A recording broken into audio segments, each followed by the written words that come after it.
Entire screen. हो गया recording share करा.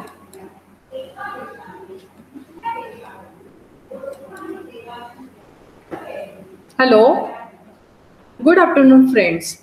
आज आपण 12वीच्या सहकार या विषयाकडे वळणार आहोत. विद्यार्थी मित्रांनो,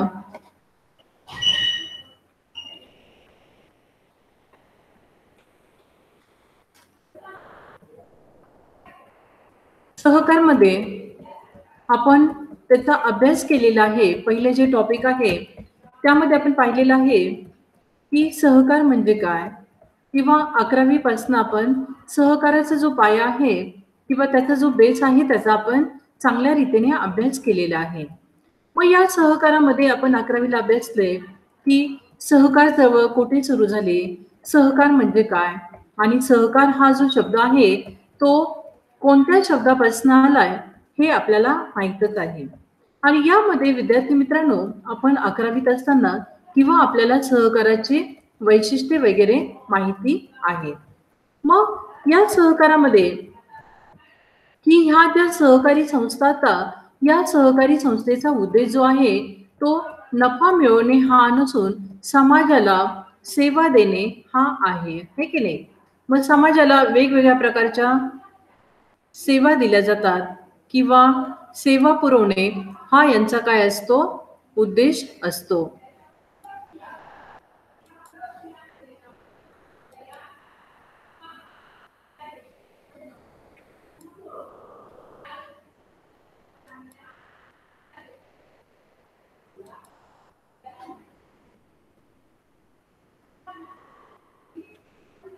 मग सहकारामध्ये या ज्या संस्था असतात, सहकारी संस्था, मग त्याचा आपण अभ्यास पाहिलेला आहे की सहकारी संस्थेची जी नोंदणी आहे किंवा त्याचं जे रजिस्ट्रेशन आहे तो आयुक्त करत असतो, आहे की नाही.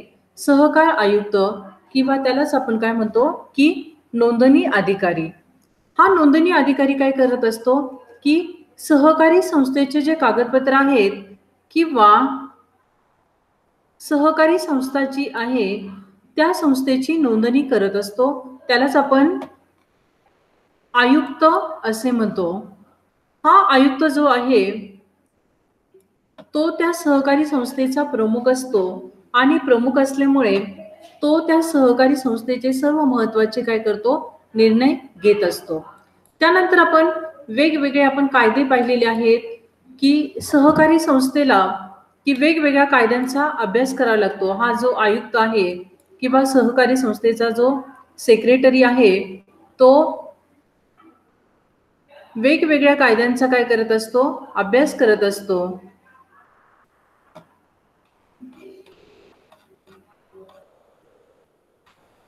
तर चला आपण आपल्या पुढच्या टॉपिककडे जाणार आहोत. यामध्ये सुरुवातीला आपण पाहिले की सहकारी संस्थेचे कोण सभासद असतात, त्यानंतर त्यांच्या जबाबदाऱ्या वगैरे आपण अभ्यास केलेला आहे. त्यानंतर दुसरा जो टॉपिक आहे त्यामध्ये आपण पाहिलेला आहे की हा जो सचिव आहे किंवा जो सेक्रेटरी आहे त्याला वेगवेगळ्या कारणासाठी सहकारी संस्थेबरोबर काय करावं लागतं, पत्रव्यवहार करावे लागतात. आणि वेगवेगळ्या प्रसंगी हा सेक्रेटरी किंवा सचिव त्या सहकारी संस्थेशी काय करतो, पत्रव्यवहार करतो. त्यानंतर आपण सहकारी संस्थेचा आयुक्त किंवा निबंधक याचा रोल सुद्धा पाहिलेला आहे, त्याची भूमिका सुद्धा पाहिलेली आहे. हा जो आयुक्त आहे तो सुद्धा त्याचा जो कामकाज आहे किंवा त्याचे जे कामकाज आहे ते अतिशय महत्त्वाचं आहे. त्या आयुक्ताला किंवा त्याच निबंधकाला आपण नोंदणी अधिकारी असे म्हणतो. हा नोंदणी अधिकारी जो आहे तो सुद्धा त्याची वेगवेगळ्या प्रकारे भूमिका काय करत असतो, पार पाडत असतो. मग हा जो आयुक्त आहे सहकारी संस्थेबाबत काही तंटा झाले असेल, काही भांडणं झालेले असेल किंवा त्या सहकारी संस्थेच्या नोंदणीसाठी, त्या संस्थेच्या विकासासाठी सुद्धा हा आयुक्त, सहकार आयुक्त अतिशय महत्त्वाचा असतो किंवा तो काय करत असतो, मदत करत असतो. त्यानंतर विद्यार्थी मित्रांनो, आपण नागरी संस्था पाहिलेल्या आहे किंवा नागरी बँका पाहिलेल्या आहेत.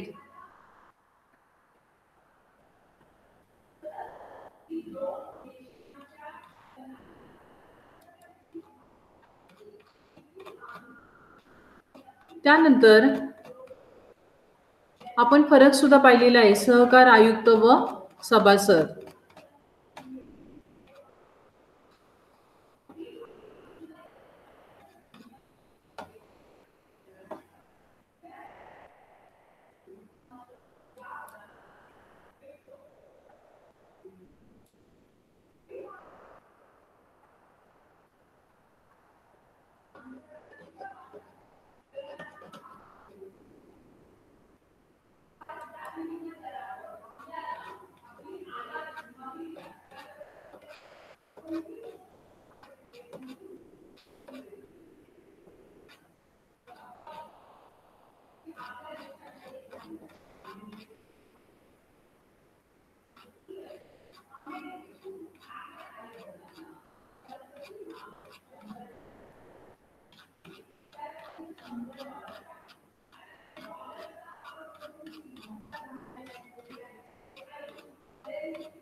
विद्यार्थी मित्रांनो,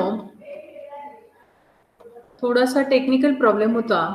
आपला हा जो चौथा टॉपिक आहे त्याकडे आपण अभ्यासत होतो, आहे की नाही. मग हा जो आपला चौथा टॉपिक आहे तो चौथा टॉपिक आपला संपलेला होता. यामध्ये आपण पाहिले की जे भांडवल गोळा करण्याचे अंतर्गत साधने आणि बाह्य साधने सुद्धा पाहिलेले आहे. त्यानंतर विद्यार्थी मित्रांनो, की हा जो टॉपिक आहे या टॉपिकला की वेगवेगळे फरक होते बघा, की यामध्ये कार्यक्रम पत्रिका आहे, अंतर्गत साधने आहे, बाह्य साधने आहे, प्रस्ताव म्हणजे काय, ठराव म्हणजे काय, है की नाही.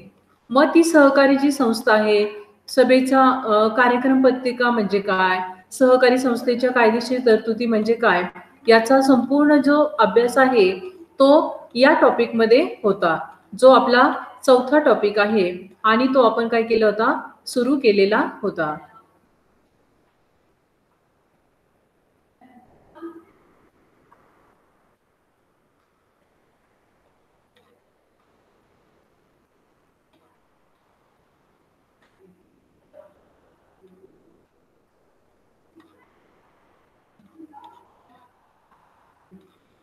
त्यानंतर आपण ठेवींचे प्रकार अभ्यासलेले होते, की चालू ठेवी म्हणजे काय, मुदत ठेव म्हणजे काय, राखीव निधीचे आपण या टॉपिक मध्ये प्रकार सुद्धा अभ्यासलेले होते. मग हा जो राखीव निधी आहे त्यालाच विद्यार्थी मित्रांनो आपण काय म्हणतो, की जनरल रिझर्व्ह फंड म्हणतो.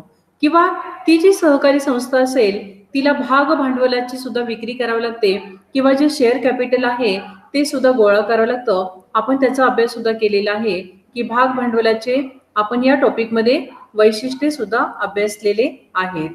त्यानंतर भाग विक्रीचे फायदे सुद्धा आपण अभ्यासलेले आहेत.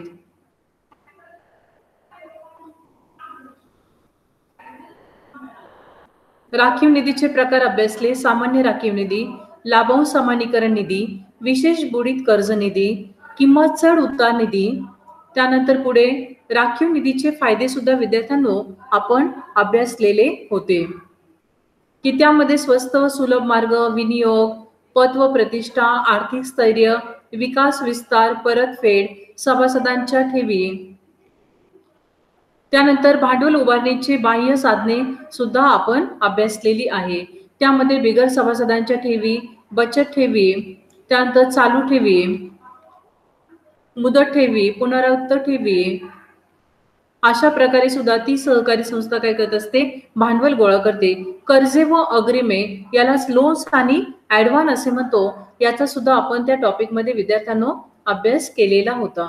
मग कर्जामध्ये अल्प मुदतीचे कर्ज, मध्यम मुदतीचे कर्ज, दीर्घ मुदतीचे कर्ज, त्यानंतर कर्ज रोख्याची विक्री करून सुद्धा सहकारी संस्था खूप मोठ्या प्रमाणात भांडवल गोळा करत असतात.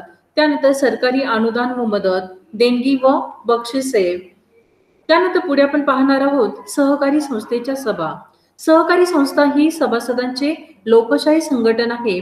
त्यामुळे या सहकारी संस्थेचा कारभार लोकशाही पद्धतीने चालतो आणि लोकशाही पद्धतीने चालल्यामुळे या सहकारी संस्थेला सभासदांच्या काय कराव्या लागतात, सभा घ्याव्या लागतात.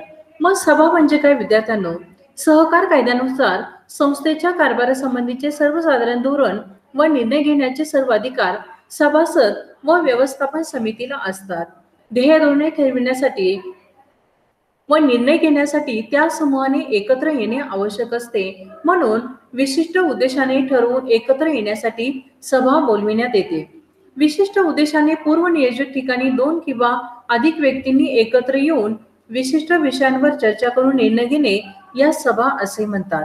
आता 2 किंवा अधिक व्यक्तींनी कायद्याला मान्य असलेल्या उद्देशाने सर्वसाधारण प्रश्नावर चर्चा करण्यासाठी एकत्र येणे म्हणजे सभा होय.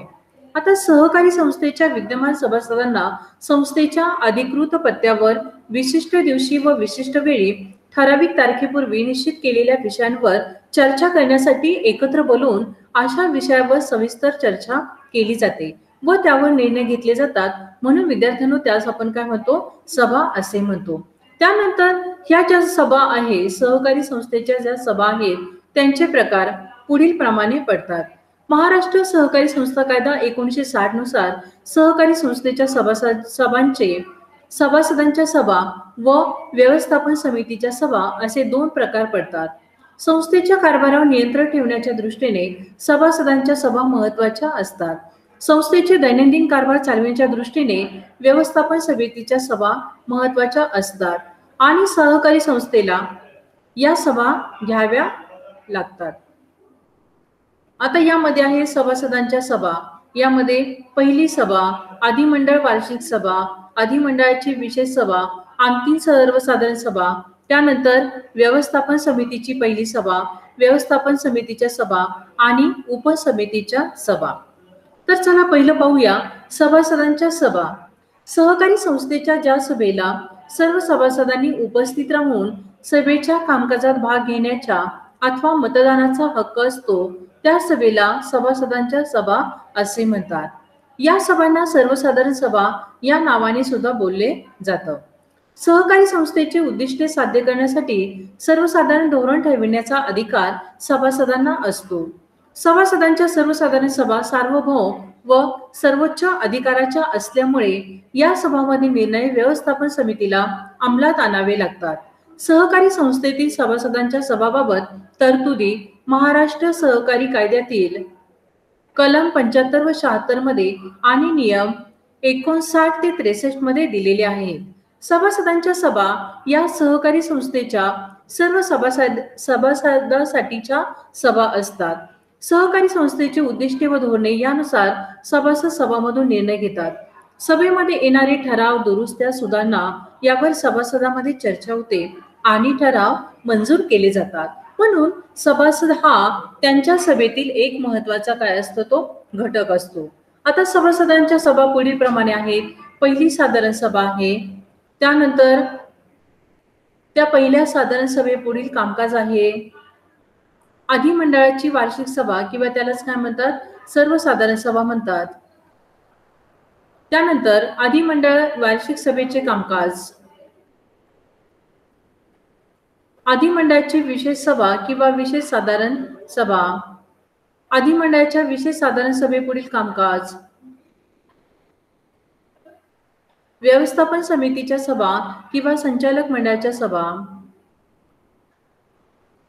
व्यवस्थापन समितीच्या पहिल्या सभेचे कामकाज. व्यवस्थापन समितीपुढे कशा प्रकारे कामकाज चालवले जाते याबद्दल सुद्धा आपण पुढच्या तासाला आपण अभ्यास करणार आहोत. थँक्यू.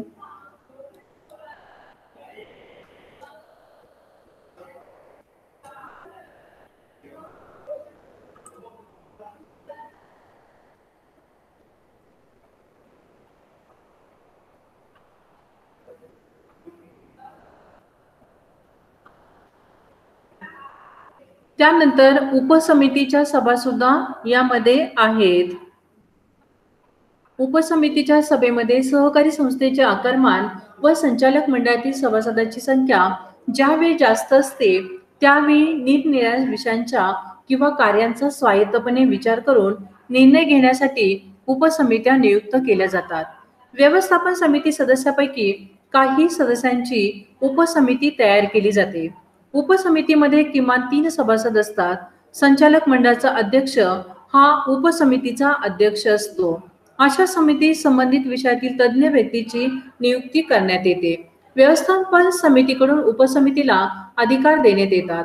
उपसमितीला कार्यकारी समितीच्या नियंत्रणाखाली कामकाज करावे लागते व उपसमित्यांनी घेतलेल्या निर्णयांना कार्यकारी समितीची मान्यता असणे आवश्यक असते. उपसमितीच्या सभेबाबत तरतुदी संस्थेच्या उपविधीमध्ये दिलेले असतात आणि उपविधी म्हणजे काय ते विद्यार्थी मित्रांनो आपण 11वीलाच अभ्यासलेला आहे. साधारणतः व्यवस्थापन समितीच्या सभेसारखीच कार्यपद्धती या उपसमितीच्या सभांची असते. संचालक मंडळाच्या सभेत उपसमितीच्या अहवालावर चर्चा होते. सामान्यतः उत्पादन वाढ, उत्पादन विक्री, मालमत्ता खरेदी, कर्मचारी प्रबंधन, कर्ज उभारणी, वित्तीय व्यवस्थापन, भाग हस्तांतर यासारख्या विषयांसाठी उपसमित्या नेमल्या जातात आणि या उपसमितीच्या सभेचे इतिवृत्त स्वतंत्र पुस्तकामध्ये ठेवले जातात. चला अशा रीतीने विद्यार्थी मित्रांनो आपण हा टॉपिक आहे जो सहकारचा तो अभ्यासलेला आहे आणि ज्या वेगवेगळ्या सभा आहे त्यांची सुद्धा आपण आज माहिती घेतलेली आहे.